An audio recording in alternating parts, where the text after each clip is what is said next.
member for Courtenay-Alberni. Madam Speaker, I'm pleased to speak today about the dynamic entrepreneur culture we enjoy here in Canada. Madam Speaker, small business is the real economic driver in our country. More than 3/4 of all new jobs across this land are created by small business. In fact, more than 1/3 of the GDP in our country comes from small business. You would think with that kind of economic impact on our country, the government would listen to small business. Madam Speaker, small business owners have been asking the government to reduce and regulate credit card merchant fees. Why? Because credit card merchant fees in Canada are among the highest in the world. Only the United States pays more. Other countries, like Australia and the UK, have regulated credit card merchant fees because they recognize that small business needs government support.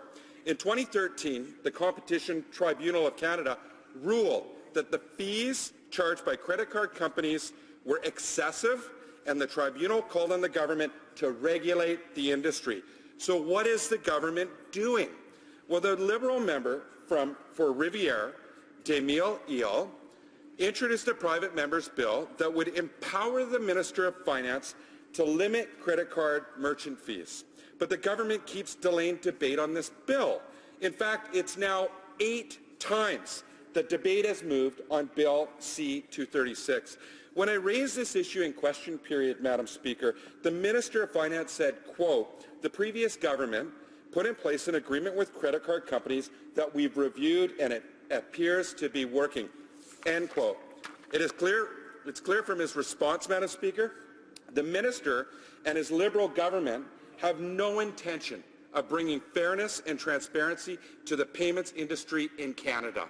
Each month, small business owners review their credit card statements from the bank to see how much money they paid the bank for credit card transactions. Meanwhile, banks are enjoying record profits. This March, the Bank of Montreal said it had made about $1.5 billion in the first quarter. Royal Bank profit is up 24% at $3 billion, and CIBC profits were up 13%. Banks also compound impact of merchant fees by relentlessly pushing consumers to use credit cards for their everyday purchases, enticing consumers with offers of double and triple reward points. So perhaps the Minister of Finance was referring to the banks when he said credit card merchant fees are working. Madam Speaker, these merchant fees raise the price of goods for consumers and prevent small businesses from growing and creating jobs. Instead of paying these exorbitant fees, small business owners could and would use that money to pay higher wages, invest in innovation, and recapitalization. The evidence is clear. Credit card merchant fees are too high in Canada, Madam Speaker. I urge this government to immediately move to cap credit card merchant fees to a reasonable rate. We must protect our small retailers, and I will continue to press the government to live up to that responsibility. The Honourable Parliamentary Secretary to the Minister of Finance. Thank you very much, Madam Speaker. I'd like to thank my honourable colleague from Courtenay-Alberni for his good question. The government has invested wisely, has made necessary investments to strengthen the middle class and those working hard to join it. We want to create a fair and competitive marketplace for business and for consumers.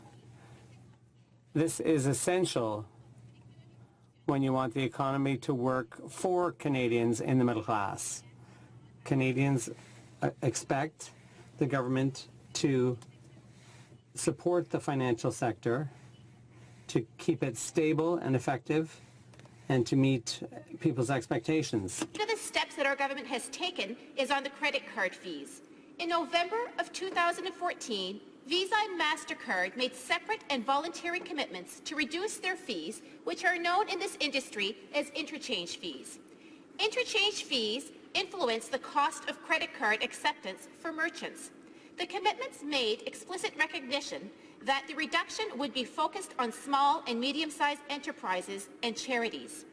Their respective undertakings were to reduce their interchange fees to an average annual effective rate of 1.50% in each of the next 5 years.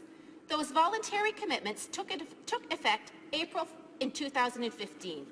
The Code of Conduct, which was updated in 2015, includes a requirement that any interchange rate reductions be fully passed on to the merchants, or merchants may cancel their contract without penalty.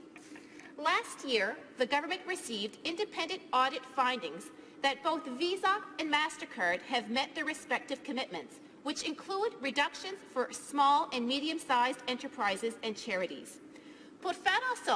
To see to it that competition and transparency are adequate for merchants and consumers in Canada when it comes to credit card fees, the government announced in September 2016 that it would perform another assessment of fees imposed by credit card networks and would examine the effects of reducing those fees. The assessment that has been conducted will take into account recent developments and the adoption of a code of conduct for the credit and debit card industry in Canada. We'll also take into account the objectives of the financial sector around competition and usefulness, as well as approaches used by other jurisdictions. Of course, the assessment will also take into account independent audits of the voluntary commitments of Visa and MasterCard, which were recently made. Finance officials are currently undertaking consultations with various stakeholders as a part of the assessment, including with small businesses. Early this year, the Canadian Federation of Independent Businesses and MasterCard announced an agreement that would help reduce the cost of credit card acceptance from CFIB members. This deal, Madam Speaker, will provide relief for small businesses.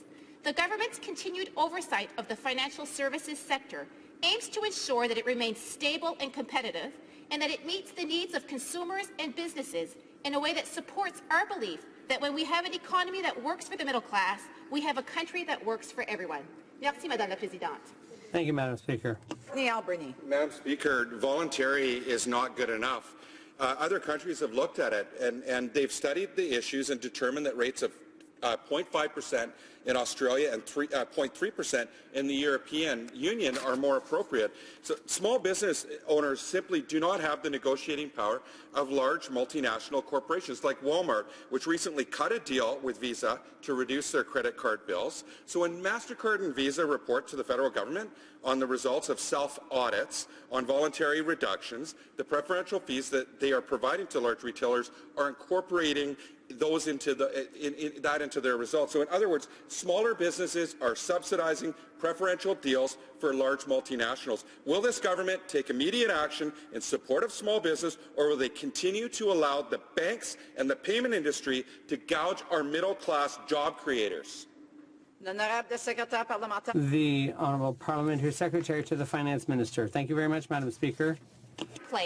Taking into consideration the impact of Visa and MasterCard's separate and voluntary fee reductions, the adoption of the Code of Conduct for credit card and debit card industry in Canada, the financial sector framework objectives of competition and utility, as well as approaches in other jurisdictions. La surveillance. Ongoing monitoring of the financial services sector by the government will guarantee that this industry remains stable and competitive, and that it meets the needs of consumers and merchants in order to support our belief that the economy is working for the middle class. When the economy works for the middle class, the country works for everyone. Thank you, Madam Speaker.